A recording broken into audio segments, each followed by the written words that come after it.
ॐ कर्पूरगौरं करुणावतारं संसार सारं भुजगेन्द्रहारं सदा वसन्तं हृदयारविन्दे सदा वसन्तं हृदयारविन्दे भवं भवामि सहितं नमामि सहितं नमामि। ओम नमः शिवाय। समस्त शैव भक्त शैव उपासक मानको ये अधम सर्वक तार गभीरतम प्रदेश ओम नमः शिवाय आरंभ होइछि श्रावणी व्रत।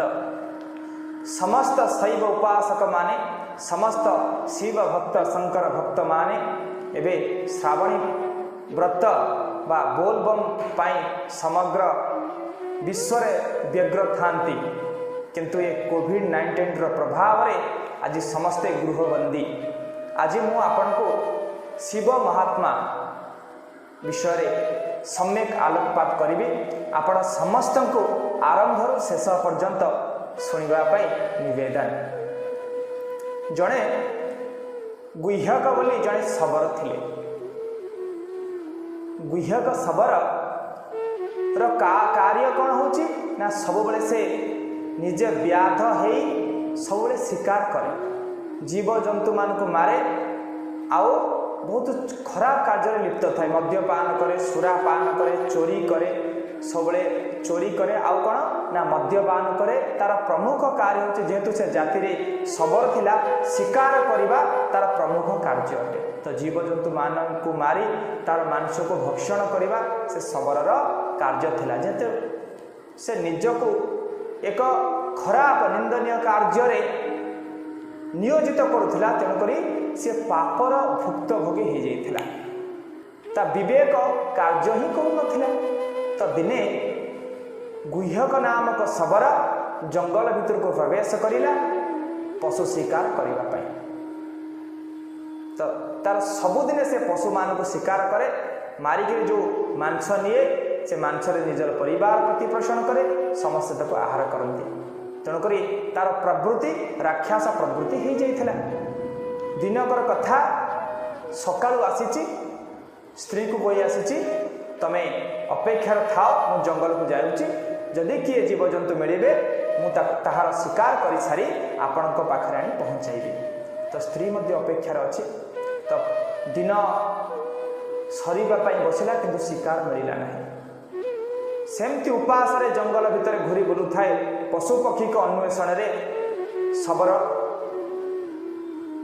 संध्या हैला, रातिर प्रथम पहर कहला आज दिन सारा सिना मत कौन से पशु पक्षी मिलिले नहीं, किंतु रातिर प्रथम प्रहर रे निश्चय कहीं ना कहीं गोटे जीव किंबा जंतु जलाशय को पानी पीवा पई आसीबे।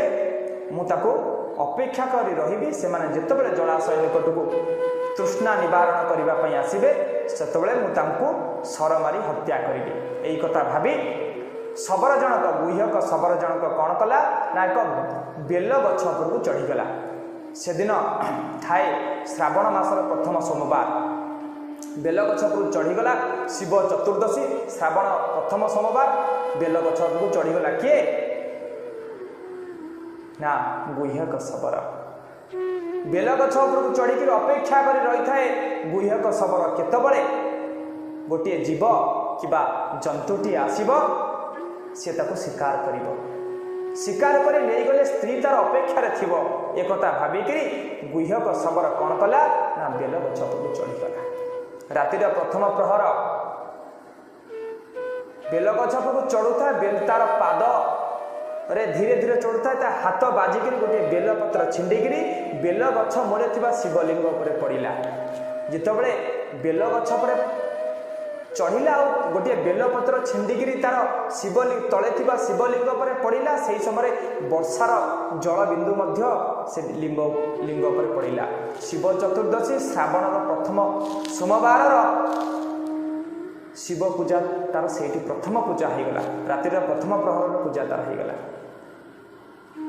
तापरे गुह्यक शबर कौन कला अपेक्षार थाए रातिर प्रथम प्रहरे प्रथमे गोटे हरिण आसी पहुँचीगला।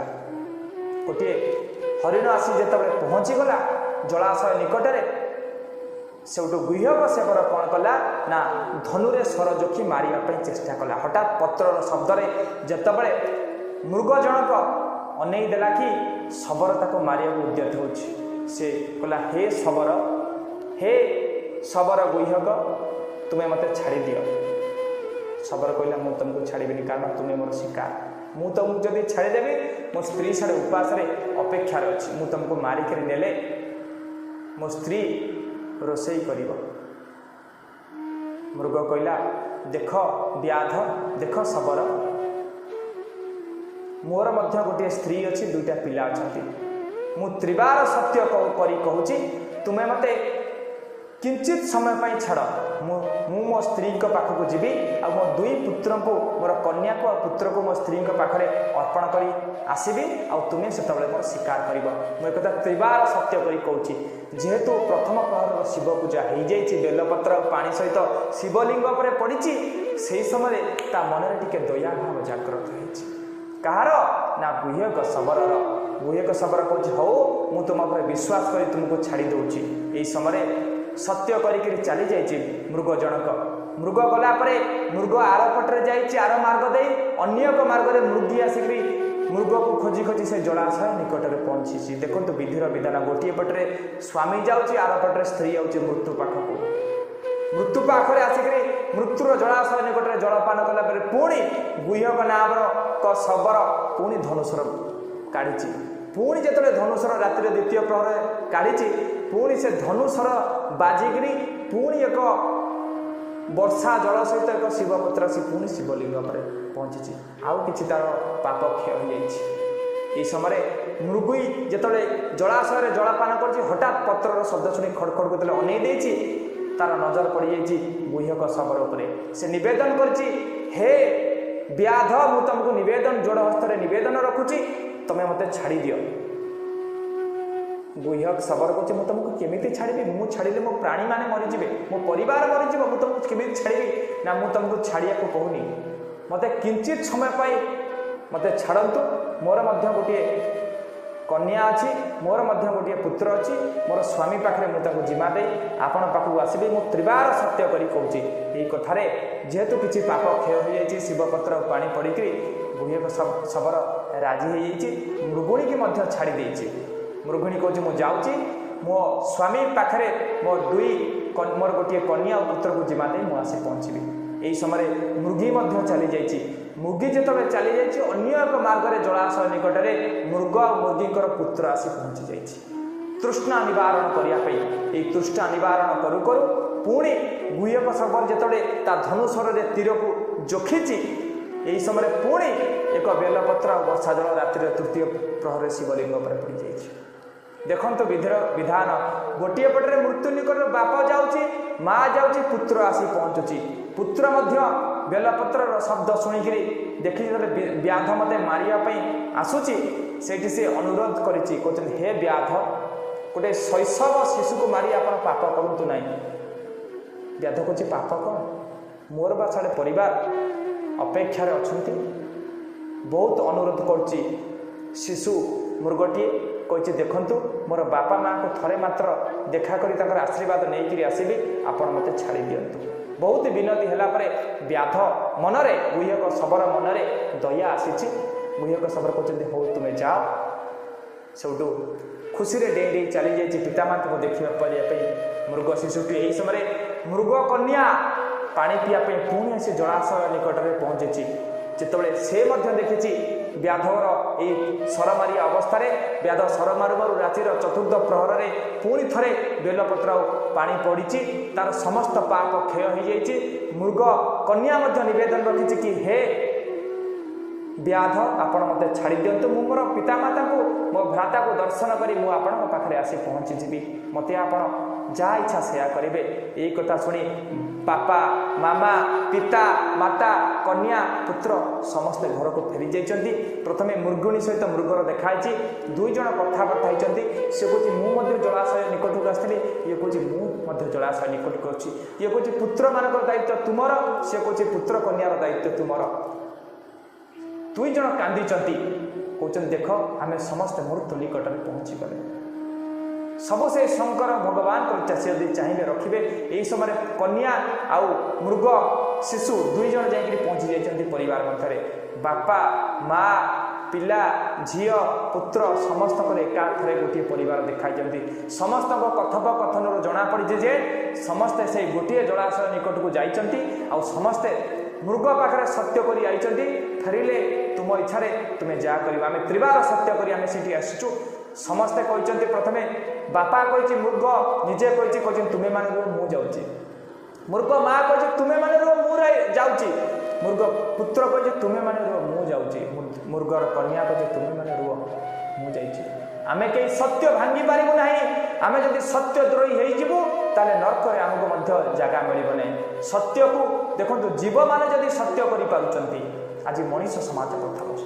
तेणुक से सत्य अनुगामी हो सपरिवार मृग मृगी शिशु कन्या समस्ते आसी जिते जलाशय निकट में पहुँची जाइए दया आसी गुहक शबर भितर कहते जीव भितर दया आसी जीव जो जीव जदि सत्य को रक्षा करी आसी मो निकट में पहुँची पार्टी मृत्यु को स्वागत कर गोटे मनीष ही मोर जो विवेक अच्छी गोटे मनीष मोर विवेक अच्छी विवेकहीना पशु भी सामना मुझे आज विवेकहीन हो पशु सहित सामान हो कारण शिव मुंडरे रातिर चतुर्थ प्रहर में जिते बेलपत्र पानी दे सारी से गुहक शबर समस्त पाप क्षय हो जाए बोल शिव भगवान की जय शंकर भगवान की जय देखंतु ये शिव भक्तिर महिमा तेणुक कहते तुलसी ना रामायण तुलसीदास जी विवेकहीना पशु भी समाना विवेकहीन हो गला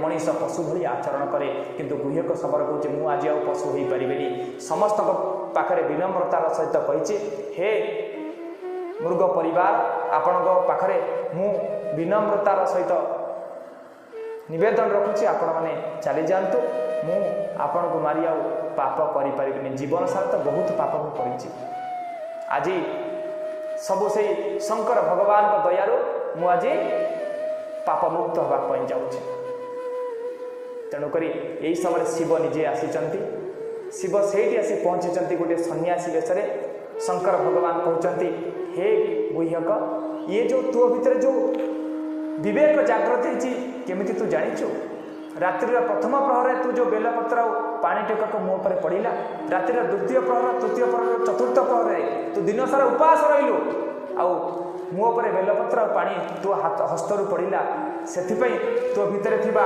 पाप दूरीभूत हो गला तो भितर विवेक जागृत होला तेणुक ये कथा जदि समस्त मनीष माने समस्त मानव जाति निजको भगवान को पदार विंदर समर्पित करेंगे श्रावण व्रत करेंगे शिवलिंग उपवास सहित जल आ बेलपत्र दान करेंगे ताले मध्य पाप मुक्त हम तेणुक आपको निवेदन जीवे दया भव जीव मान प्रति दया कर जीव मान को हत्या कर ना पशु हत्या आज धीरे धीरे ये धरापृष्ठ में बढ़ी बढ़ी चली पापर भार बढ़ी बढ़ी चली तेणुक आपण मान निवेदन घर को मशाणी करूँ ना घर को मंदिर करूँ मल्ला डेड बॉडी माछ कंकड़ा छेली जीव जंतु मान को मारतु ना निज काया को अपवित्र कर आमिष भक्षण करूँ ना समस्ते शिवंक चरण रे शंकर भगवान को चरण रे समर्पित हो। जी नमस्कार। नमस्कार। क्या नाम है आपका? रोशनी देवी। रोशनी जी कहाँ से आए हो? जिला मंडी हिमाचल प्रदेश से आई हूँ। संत रामपाल जी महाराज से नाम दीक्षा लेने से पहले आप क्या भक्ति साधना करते थे? सभी देवी देवताओं करती थी, भक्ति करती थी, लेकिन ज्यादा मैं शिव को ही मानती थी। शिव जी की बहुत पूजा करती, व्रत भी करती थी। बहन जी आप संत रामपाल जी महाराज के सानिध्य में कैसे आए? मेरी मामी जी ने नामदान लिया था। उन्होंने बताया मेरे ससुर जी के साथ कि ऐसे ऐसे संत रामपाल जी महाराज ऐसे ऐसे हरियाणा पे आए हैं और ऐसे ऐसे आप जाओ और उनसे नाम दीक्षा दिला दो। फिर ऐसे ऐसे बस सुबह शाम को ही बोला, सुबह हम निकल पड़े। हमको कोई पता नहीं था कि हमें कैसे भक्ति करनी है, कौन संत होते हैं, कैसी भक्ति होती है। मैं इतनी बीमार थी, मैं तो खुद को भी नहीं पहचानती थी कि मैं क्या हूँ। और इतनी बीमार पड़ने के बाद हम जब वहाँ गए सतलोक आश्रम में, वहाँ हमने नामदान लिया, नियमों के बारे में वहाँ बोला कि ऐसे ऐसे नियम रखते हैं, भाई आप देख लो रखना है या नहीं, करना या कर सकते हैं तो नामदान ले लो, नहीं तो ऐसे भक्ति नहीं मिलेगी। मैंने सोचा, मैंने अपने भक्त जी को बोला कि देखो देख लो आप, यहाँ तो पैर छूने को भी मना करते हैं, ऐसा ऐसा बता रहे हैं। थी तो डिस्टर्ब भी, लेकिन इतनी काल की भांग चढ़ी हुई थी कि इतनी होश थी कि इतना सा बता रहे हो। ऐसा पूछा, मैंने बोला घर में फोन कर दो बड़ों को कि ससुर को पूछ लो कि कल को मत बोलना कि बहू नाम लेके आ गई और बताया तक नहीं और पैर भी नहीं छूती है घर में। अच्छा, भक्त जी ने रात को फोन कर दिया। फोन किया तो उन्होंने पूछा कि ऐसे, अच्छा कोई बात नहीं, आप ऐसा करो नाम दान ले लो। भक्त जी ने बोला ऐसे से तू तो ले ले, लेकिन मैं बाद में देख लूंगा। चलो मैंने तो गई, मैंने कुछ नहीं देखा, मुझे कोई पता नहीं था यहाँ क्या होता है क्या नहीं। मैंने नाम दान ले लिया। फिर उसके बाद भक्त जी ने भी 1:30-2 बजे परमात्मा की ऐसी कृपा हुई संतराम पाल जी की कि इन्होंने भी नाम दान ले लिया। मैं बहुत खुश हो गई कि चलो अब हम दोनों आएंगे। अकेली तो कहीं घर से बाहर निकली नहीं हूँ, कहाँ जाऊंगी। ऐसे बोलते बोलते और हम नाम दान लेके आ गए। बहन जी, जब आपने संत रामपाल जी महाराज से नाम दीक्षा ली तो आपको क्या लाभ मिले? पहला तो हम जब वहाँ गए, नाम दान लिया संत रामपाल जी से, वहाँ गए तो भक्त जी मैं तो खाना तक नहीं खाती थी। मुझे नहीं पता था कि थाल की प्लेट लगाई हुई है, इसमें क्या रखा है, मुझे कुछ पता नहीं था।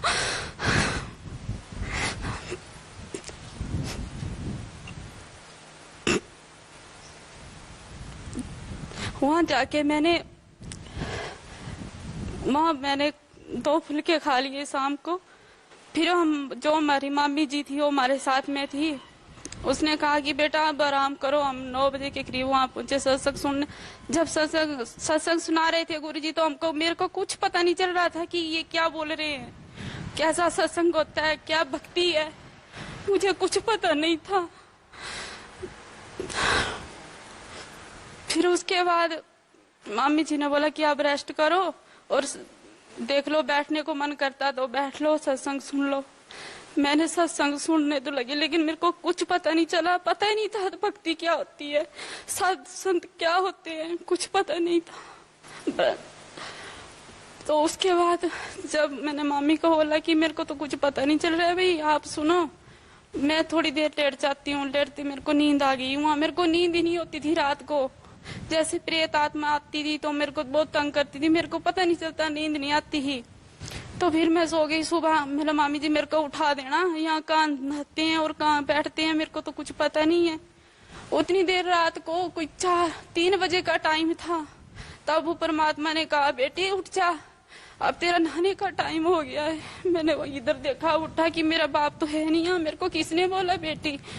तब मैं उठी, सुबह उठी 3 बजे उठ गई। मैं नहा के भी आई, नहा धो के आई। वहाँ बहुत सारे भक्त थे, उनका अच्छा व्यवहार मैं पूछती गई यहाँ क्या है, यहाँ तो नहाने का बाथरूम वगैरह उन्होंने सब कुछ बता दिया मेरे को। अच्छा, मैं नहा के आ गई, सो गई। मेरे को नाम दान दिया, कुछ होश आया। मेरे को इसको देखूं तो सही, इसमें क्या है। मैंने देखा उसमें तो मेरे को ये तो इन्हीं देवी देवताओं की भक्ति है, ये पता नहीं क्या है, पता नहीं, मेरी समझ में तो तब कुछ ही नहीं आया। पता नहीं होगा कुछ, पूछ लूंगी किसी से। फिर उसके बाद मैं आई तो मेरे मामी जी बोले कि यार तू अभी उठी नहीं है। मैंने कहा नहीं, मैं तो नहा धो के आई हूँ, सोई, मेरे को किसी ने उठाया यहाँ। बोले किसने उठाया तेरे को? मेरे को ऐसे किसी ने बोला कि बेटी उठ जा, तेरा नहाने का टाइम हो गया है यहाँ, और अब इसके बाद सुबह का नित्य नियम लगेगा। तो मेरे को तो नित्य नियम का कोई पता नहीं था कि नित्य नियम क्या होता है, मुझे कुछ पता नहीं था। फिर उसके बाद मामी जी बोले अच्छा तो तू तो सारा काम करने लग गई। मतलब हाँ, मैं तो अब मेरे को ऐसा लग रहा है मैं कहाँ हूँ, मेरे को कहाँ आई हूँ मैं। उसके बाद फिर मेरे मामी जी ने बोला था कि वहाँ तो जाने से ही भूत भाग जाते हैं। मैंने तो सोचा था कि मैं वहाँ जाएंगे नाम दान नहीं लूंगी और ये भूत तो ऐसे भाग जाते हैं, लेकिन वहाँ जाने से पता चला गुरुजी ने मेरे को नाम दान दिया, उससे वो मेरी प्रेत बाधा भी दूर हुई और मैं फिर कुछ धीरे धीरे घर में आ गई तो कुछ ठीक होने लगी। थोड़ी थोड़ी मैंने ज्ञान गंगा भी पढ़ी, उससे थोड़ा थोड़ा भक्ति का पता चलने लगा कि हाँ ये ऐसा भी होता है, ऐसे संत भी है। और कबीर परमात्मा को तो ऐसा बताते थे कि कवि हैं, गुरु हैं, बताते, पता नहीं था कि भक्ति क्या होती है। तो ब्रह्मा विष्णु महेश, और मैंने सोचा था एक बचपन में ऐसी आशा थी कि तीन बताते हैं, ब्रह्मा विष्णु और महेश, तो तो किसको भगवान बोलते होगे, पता नहीं कौन, ऐसे कोई मान लेती हूँ उसका ही बस ऐसे व्रत करना। बहुत जहाँ जाती मंदिर में जाती बहुत लगन थी, लेकिन ऐसी भी दिल में ऐसा भी था कि कभी गुरु भी बनाऊंगी, लेकिन डरती थी क्योंकि हम लोग गंद बहुत खाते थे, उसी की वजह से हम नहीं आगे जा पाते थे। बहन जी, संत रामपाल जी महाराज अपने श्रद्धालुओं को मांस मिट्टी खाने से मना करते हैं, क्या आप भी मांस मिट्टी का सेवन करते थे? पहले करते थे, हाँ जी। पहले तो मैं कई बार तस्वीर जैसे कैलेंडर लगाए होते थे तो उनसे मैं बातें करती थी कि कृष्ण जी मेरे को मैंने मीट नहीं खाना है, मुझे मीट से छुड़वा दो, मेरे पीछा छुड़वा दो। मुझे ऐसे होता था, अंदर से हवास होता था ऐसा। कई बार मैंने जैसे जब मैं बीमार हुई, मेरे को बोलते हैं खेले आती थी, तो मैं बोलती थी कि मेरे को मीट नहीं खाना, तो भूत बोलता था क्यों नहीं, तुझे खाना है, मैं क्या खाऊंगा, मैं भूखा थोड़ी नहीं रहूंगा। तो ऐसे मैं मेंटल हो गई थी उस टाइम, तो मेरे को पता नहीं चला। और वो मंदिर में जाते थे वहाँ झाड़े फूक लगाने, तो वहाँ कोई 15,000 था, कोई 20,000, कोई हम कहाँ से लाते हैं। हम तो मेरा पति टेलर का काम करता है, इतना गुजारा नहीं कर सकते थे हम घर का।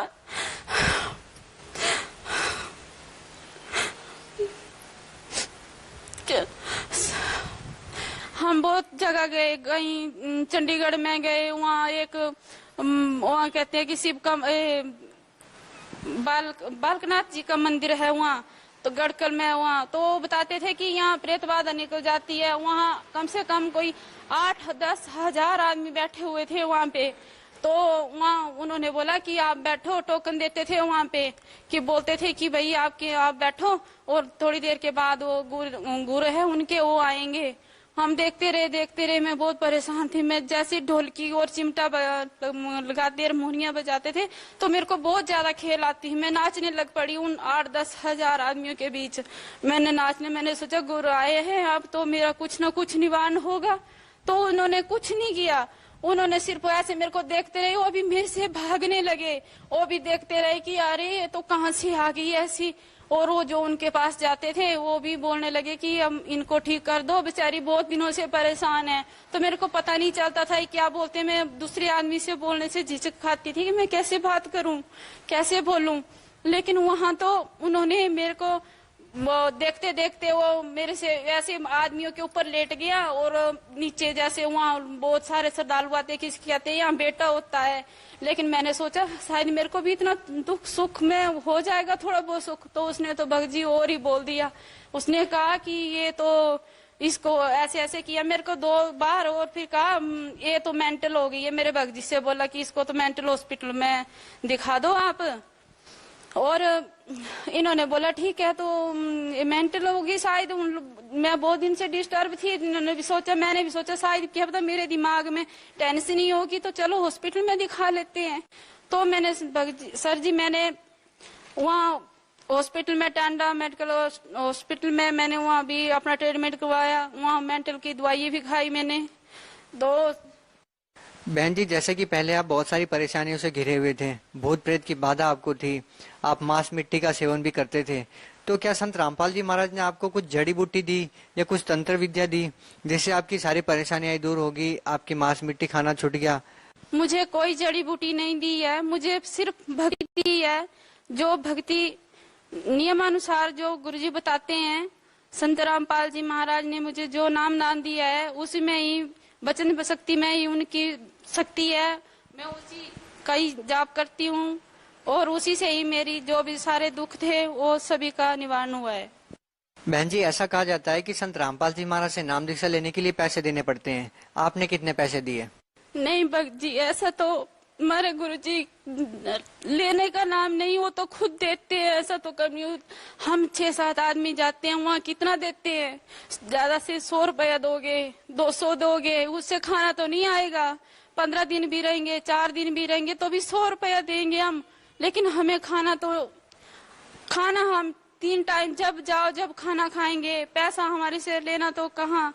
ये तो बहुत ही बुरी बात है, ऐसा तो कहना भी पाप है। ऐसा तो बहन जी, जैसा कि संत रामपाल जी महाराज जिन्होंने आपको बहुत सारे सुख दिए, आज वो जेल के अंदर है, आज आपका भाव उनके प्रति कैसा है? ऐसे में तो बहुत ज्यादा दृढ़ हो गए हैं। ऐसा लगता है कि कब हमारे परमात्मा आए और कब हम दौड़ के उनके पास जाए। हम जाते हैं वहाँ बैठते हैं धूपों में तो देखते हैं कहाँ एक झलक दिख जाए हमारे परमात्मा की, कहाँ नजर पड़ जाए और कहाँ हमें। आप भगत समाज को क्या संदेश देना चाहेंगे? मैं भगत समाज को संदेश तो क्या दूं, सिर्फ प्रार्थना कर सकती हूँ कि ऐसे संत बार बार नहीं मिलते हैं। ऐसे रामपाल जी महाराज इस धरती में परमात्मा का रूप बनकर यहाँ आए हैं। खास करके मैं अपने माँ बाप को, अपने परिवार को ये संदेश तो क्या दूं, उनके आगे विनती करती हूँ कि ऐसे संत, ऐसे परमात्मा कभी नहीं आएंगे जो इस कलयुग में आए हैं। उन्हीं से मैं यही प्रार्थना करती हूँ कि वो भी अपना कल्याण करवाएं। बहुत बहुत धन्यवाद जी। साहिब।